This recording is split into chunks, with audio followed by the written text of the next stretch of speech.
क्या हो अगर मैं आपको कहूं कि इस गर्मी आपको आपके एयर कंडीशनर का बिल भरने की आवश्यकता नहीं है।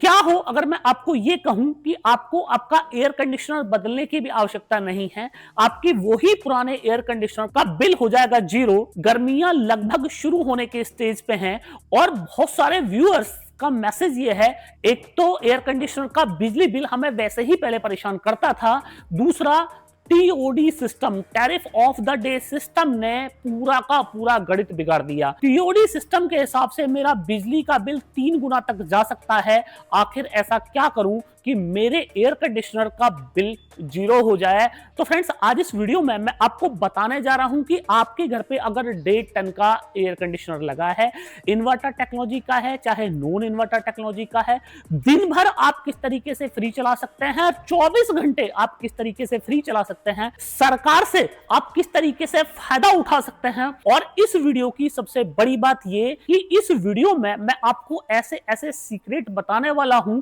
जो कि पूरे YouTube वीडियोस पर ना तो कोई यूट्यूबर और ना तो कोई कंपनी बताती है। तो फ्रेंड्स, मैं हूं दीपक चौधरी और आप लोगों से रिक्वेस्ट, आप लोगों को मेरा वीडियो पसंद आए तो इस वीडियो को ज्यादा से ज्यादा लोगों तक शेयर करना मत भूलिएगा।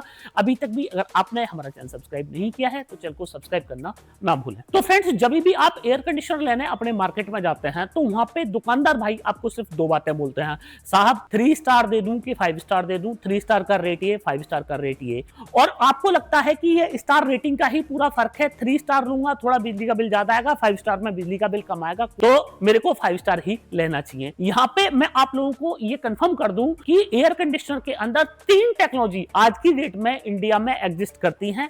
जो पहली टेक्नोलॉजी है वो है नॉन इन्वर्टर टेक्नोलॉजी, दूसरी टेक्नोलॉजी है इन्वर्टर टेक्नोलॉजी और तीसरी है सोलर एयर कंडीशनर टेक्नोलॉजी। तीनों ही टेक्नोलॉजी के अपने अपने एडवांटेज हैं, डिसएडवांटेज हैं, तीनों में ही स्टार रेटिंग मिलती है। तो आप एयर कंडीशनर खरीदते वक्त स्टार रेटिंग देख के कंफ्यूज ना होइएगा।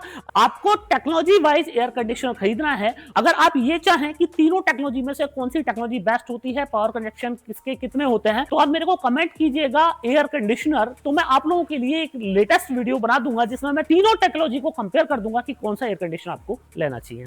बात करते हैं मुद्दे की कि आखिर एयर कंडीशनर का बिल जीरो कैसे हो। तो फ्रेंड्स, एयर कंडीशनर का बिल जीरो करने के लिए आपको एक मैथ को फॉलो करना पड़ेगा और ये मैथ आपको कोई नहीं बताता है। पूरा ध्यान से आपको ये मैथ समझना है और इसके बाद में मेरी गारंटी है कि आपका एयर कंडीशनर का बिल जीरो हो जाएगा। तो मैथ क्या है? सबसे पहले आपको अपना एयर कंडीशनर ही फाइंड आउट करना है कि एयर कंडीशनर आप चलाना कौन सा चाहते हैं। जैसे मैंने आपको 3 टेक्नोलॉजी बताई, किस टेक्नोलॉजी का एयर कंडीशनर है। अब दूसरी चीज जो आपको समझनी है वो ये समझनी है कि आपकी प्रॉब्लम दिन की है या तो फिर रात की है। दिन में आपका एयर कंडीशनर ज्यादा चलना है या तो फिर रात में आपका एयर कंडीशनर ज्यादा चलना है या तो फिर 24 घंटे चलना है। तीनों ही तरीकों के लिए अलग अलग कैलकुलेशन होती है। तो सबसे पहले बात करते हैं नॉन इन्वर्टर टेक्नोलॉजी के एयर कंडीशनर की। अगर आपके घर पे नॉन इन्वर्टर टेक्नोलॉजी का 1.5 टन का एयर कंडीशनर लगा है, उस एयर कंडीशनर का जो चलने का स्टाइल होता है वो होता है ऑन या तो फिर ऑफ। मतलब जब वो एयर कंडीशनर ऑन होगा तो आप की रेटिंग कैपेसिटी का हो सकता है 3 गुना तक पावर ज्यादा कंज्यूम करे। तो उसका मतलब यह हुआ कि 1.5 टन के नॉन इन्वर्टर टेक्नोलॉजी को चलाने के लिए आपको जो इन्वर्टर की कैपेसिटी चाहिए वो चाहिए 3 गुनी ज्यादा। मतलब 1.5 टन का आपको एयर कंडीशनर चलाना है, पर जो इन्वर्टर आपको यहाँ पे खरीदना है, एयर कंडीशनर का बिल जीरो करना है, तो सबसे पहले हमें इन्वर्टर की कैपेसिटी डिसाइड करनी पड़ेगी कि इन्वर्टर कितनी पावर का हमें लेना है। नॉन इन्वर्टर टेक्नोलॉजी के एयर कंडीशनर को चलाने के लिए आपको जो इन्वर्टर लेना है वो लेना है 5 किलोवाट का। नंबर 1 बात। अब बात आ जाते हैं दूसरी कि अगर आपके पास में इन्वर्टर टेक्नोलॉजी का एयर कंडीशनर है तो इन्वर्टर टेक्नोलॉजी का एयर कंडीशनर 1.5 टन का मैक्सिमम 1800 वाट जाता है, उससे ऊपर नहीं जाता है। तो बहुत सारे दुकानदार भाई क्या बोलते हैं, 2 किलोवाट का इन्वर्टर ले जाइए, एयर कंडीशनर चलेगा फ्री में।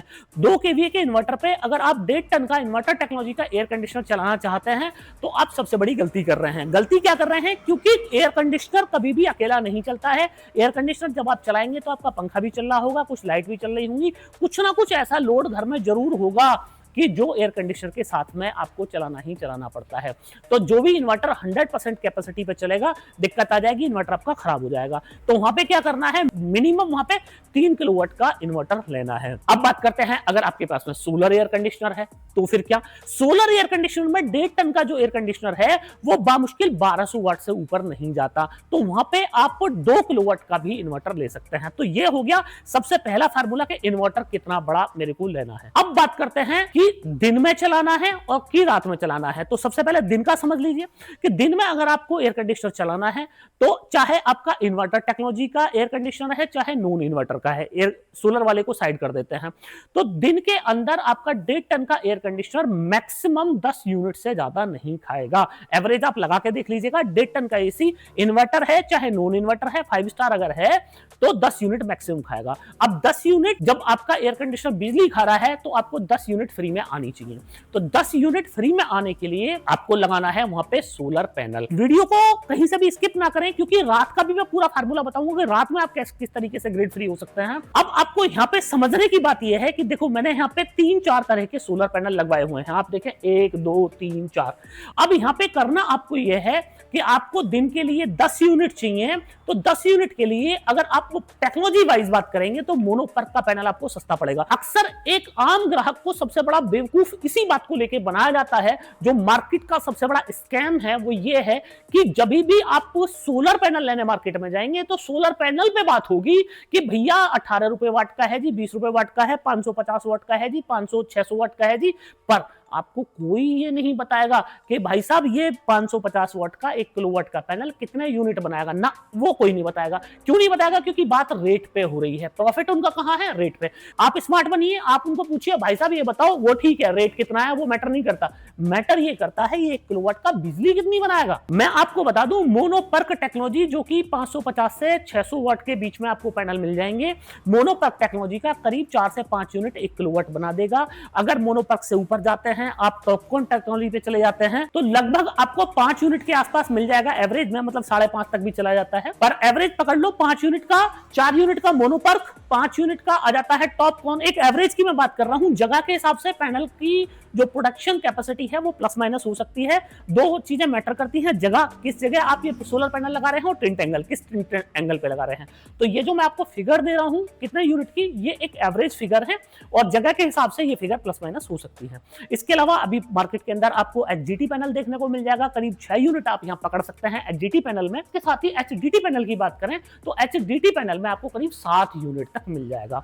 तो आपको चाहिए 10 यूनिट। 10 यूनिट के लिए अगर आपने मोनोपर्क लगाया तो 2.5 किलोवाट, अगर आपने टॉपकॉन लगाया तो 2 किलोवाट, आपने एचजीटी लगा लिया तो 1.5 किलोवाट, मतलब 2 ही पैनल काफी हैं। अब हमने क्या किया, यहाँ पे हमने जो मैथ लगाया वो लगाया, जितना हमें एयर कंडीशनर के लिए चाहिए था उतना हमने सोलर से पैदा कर लिया, हमारा बिल हो गया फ्री। अब बात करते हैं उन लोगों के लिए कि साहब मेरे को 10 घंटे नहीं, मेरे को चलाना है 24 घंटे। अब 24 घंटे के लिए मैं क्या करूं, रात को मेरे को चलाना है, उसके लिए मेरे को सॉल्यूशन दीजिए। तो फ्रेंड्स, जिनको 24 घंटे चलाना है तो 24 घंटे का मतलब आप ये समझ लीजिएगा कि जो एयर कंडीशनर दिन में 10 यूनिट खा रहा है, रात में 6 यूनिट और पकड़ लीजिएगा, 16 यूनिट।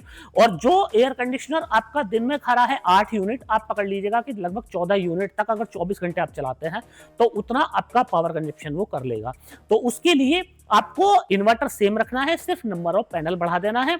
अगर 16 यूनिट चाहिए तो आपने 4 किलोवाट का पैनल लगा लिया, अगर सस्ता वाला लगाना है, महंगे वाला लगाना है तो आप 3 किलोवाट का पैनल लगा सकते हैं। तो आपका 24 घंटे बिजली फ्री हो गई।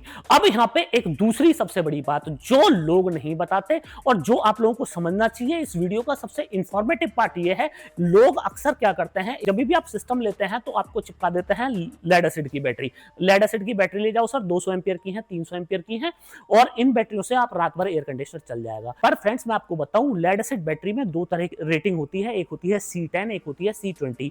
C10 रेटिंग में आपको अगर बैटरी का 60% भी अगर आपको बैकअप चाहिए तो आपको C10 रेटिंग को फॉलो करना पड़ेगा। C10 रेटिंग में मतलब 10 घंटे में बैटरी डिस्चार्ज करनी पड़ेगी।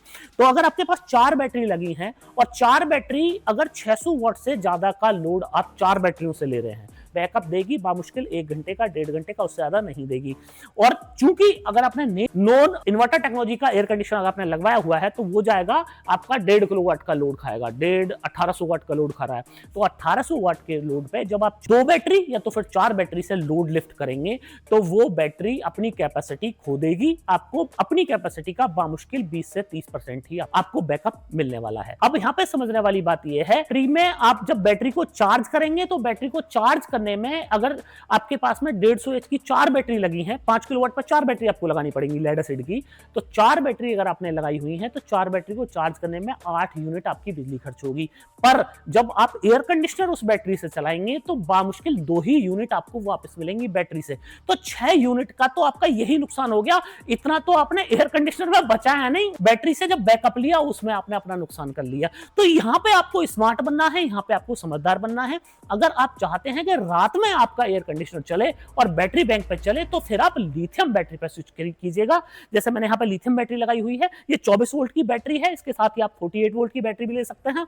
अब यहाँ पे भी इसकी बैटरी की कैपेसिटी है, जैसे ये बैटरी है 2.5 किलोवाट की, आप बैटरी ले सकते हैं 5 किलोवाट की। इतनी रात का खर्चा आपका एयर कंडीशनर का माना आया 5 यूनिट का, और उसके साथ में कुछ और लोड भी आप लगा लीजिए कि पंखा हो गया, कुछ टीवी कुछ देर हो गया, मोबाइल चार्जिंग हो गई, तो माना 6 से 7 यूनिट, तो आपको 7 यूनिट की लिथियम बैटरी लेनी पड़ेगी। लिथियम बैटरी की अच्छी जो बैटरी होती है उनकी रेटिंग होती है 1C, तो 1C की रेटिंग पे 98% तक बैकअप बैटरी से ले लेंगे। अब यहाँ पे जितना आपने बैटरी में डाला उतना ही आप बैटरी से निकाल लेंगे, आप ग्रिड फ्री यहाँ पे हो जाएंगे। अब यहाँ पे बहुत सारे लोग क्या करते हैं, 2 बैटरी का इन्वर्टर लेते हैं, 3 किलोवाट का या फिर 4 किलोवाट का, रात में एयर कंडीशनर चला रहे हैं, कह रहे हैं साहब मेरा तो बैकअप ही नहीं आ रहा। भैया बैकअप कहां से आएगा, वो बैटरी आपको बैकअप देने के लिए बनी ही नहीं है। तो आम आदमी को चूंकि टेक्निकल कुछ नॉलेज बेचारे को होती नहीं, एक आम आदमी को, तो उनको इस तरह लोग गुमराह कर देते हैं और उनकी गाढ़ी कमाई का पैसा वेस्ट हो जाता है। तो आपकी मेहनत का पैसा है, बिल्कुल वेस्ट ना करें। इस वीडियो को भी आप समाज हित में जरूर शेयर करें, ज्यादा से ज्यादा शेयर करें, ताकि लोगों की गाढ़ी कमाई का पैसा बचे, किसी को फायदा अगर मिले, अगर आपके एक शेयर से किसी को फायदा मिलता हो तो आपको वो काम जरूर करना चाहिए। अब नेक्स्ट बात करते हैं फ्रेंड्स, अब इस सोलर सिस्टम को लगाने में भी तो खर्चा आएगा, या तो एयर कंडीशनर का हर महीने का बिल भरूं या तो फिर इकट्ठा एक साथ पैसा दे दूं सोलर लगवाने में, वहां पे भी तो इकट्ठा एक साथ पैसा खर्च हो रहा है आपका। क्या करूं, इकट्ठा दूं या थोड़ा थोड़ा करके दे दूं? तो फ्रेंड्स यहाँ पे समझिए, यहाँ पे सरकार की एक योजना चल रही है, पीएम सूर्य घर योजना। पीएम सूर्य घर योजना में 3 किलोवाट के सिस्टम लगवाने पे आपको 78,000 रुपए की तो सर्टेन 100% सब्सिडी मिल रही है, बाकी कुछ स्टेट भी सब्सिडी दे रहे हैं। पीएम सूर्य घर योजना में आप 3 किलोवाट का सिस्टम लगवा सकते हैं। यहाँ पे ध्यान आपको ये रखना है कि अगर आपके यहाँ पे 24 घंटे बिजली आती है तो ही आप ऑन ग्रिड सिस्टम पे जाएं। अगर बिजली आपके यहाँ पे दिन या रात के टाइम में आपको ट्रिप लगते हैं, बिजली 24 घंटे नहीं है, तो फिर आप hybrid with lithium battery bank पे आपको जाना चाहिए। और यहाँ पे आपको एक बहुत काम की मैं बात बता दूं, इस वीडियो के एंड स्क्रीन में मेरा एक वीडियो आएगा जिसमें मैंने बताया है कि बिना अपनी जेब से 1 रुपया लगाए आप किस तरीके से पीएम सूर्य घर योजना की मदद से अपने घर पे सोलर सिस्टम लगवा सकते हैं। आप मेरा वो वीडियो जरूर देखिएगा। और अगर आप सब्सिडी वर्सेस नॉन सब्सिडी के कौन सा महंगा और कौन सा सस्ता, उसके लिए भी मैंने वीडियो बनाए हुए हैं, आप मेरा वो वीडियो भी जरूर देखें, ताकि आपको पीएम सूर्य घर योजना की पूरी कहानी समझ में आ जाएगी, आपको समझ आ जाएगा कौन सा महंगा कौन सा सस्ता आप लोगों के लिए पड़ता है। ये तो हो गई पीएम सूर्य घर योजना की बात। अब बात करते हैं फ्रेंड्स नेक्स्ट कि और क्या ऑल्टरनेट हो सकते हैं जिस ऑल्टरनेट से आपका बिजली बिल 0 हो जाए। तो फ्रेंड्स उसके लिए जो ऑल्टरनेट है वो फिर ये है कि ये जो आप मेरे सामने एयर कंडीशनर देख रहे हैं, ये एयर कंडीशनर है सोलर एयर कंडीशनर, और इस एयर कंडीशनर को चलाने के लिए आप डायरेक्ट इस तरह के 4 पैनल लीजिएगा, 3 ले लें या 4 पैनल ले लें। 4 पैनल आप यहाँ लें, 4 पैनल को आप सीरीज में जोड़ें और सीरीज में जोड़ के इसके आउटडोर में लगा दें। यहाँ पे ये आउटडोर है, सोलर लगाने के लिए यहाँ पे सॉकेट दिए हुए हैं, सीधा आप सोलर में लगाइएगा, एक तरफ आप इसमें बिजली लगाइए, एक तरफ सोलर लगाइए, और सीधा सीधा आप सोलर से पूरे दिन इस एयर कंडीशनर को फ्री में चला सकते हैं। अब बात आती है कि रात में भी अगर आपको एयर कंडीशनर चलाना है तो ये एयर कंडीशनर हाइब्रिड रात को ऑटोमेटिकली ग्रिड पर शिफ्ट हो जाएगा और दिन में ये पूरे दिन सोलर से चलेगा। और दूसरी बात, इन्वर्टर टेक्नोलॉजी से भी इसके पावर कंजप्शन कम है, तो अगर आपके पास में एक 5 किलोवाट का बैटरी बैंक भी लगा है तो रात भर आपके बैटरी बैंक पे और दिन भर ये डायरेक्ट सोलर पैनल से आपका एयर कंडीशनर बिजली का बिल 0 कर सकता है। कंडीशनर को आप 1 से 1.5 टन बना सकते हो और इसका ही जो बड़ा वर्जन है उसको 1.5 से 2 टन बना सकते हो। एक ही एयर कंडीशनर आपका बन जाएगा। अगर आप चाहें कि इस पे मैं एक लाइव वीडियो आपको टेस्ट करके दूं कि ये एक्चुअल में जो मैंने बताया वो सच है या नहीं है, तो लाइव वीडियो भी मैं आप लोगों के लिए बना दूंगा। तो आप मेरे को कमेंट कीजिएगा सोलर एसी, तो मैं आपकी इसकी टेस्टिंग का लाइव वीडियो आप लेके आऊंगा। तो फ्रेंड्स, अगर इस वीडियो ने आपका भला किया हो, आपको कुछ अच्छी इंफॉर्मेशन मिली हो, तो चैनल को सब्सक्राइब करना मत भूलिएगा। वीडियो को ज्यादा से ज्यादा लोगों तक शेयर करना और लाइक करना मत भूलिएगा। जल्द ही आपसे मिलते हैं एक और नई क्रांतिकारी नए इनोवेशन की वीडियो के साथ में। धन्यवाद। जय हिंद।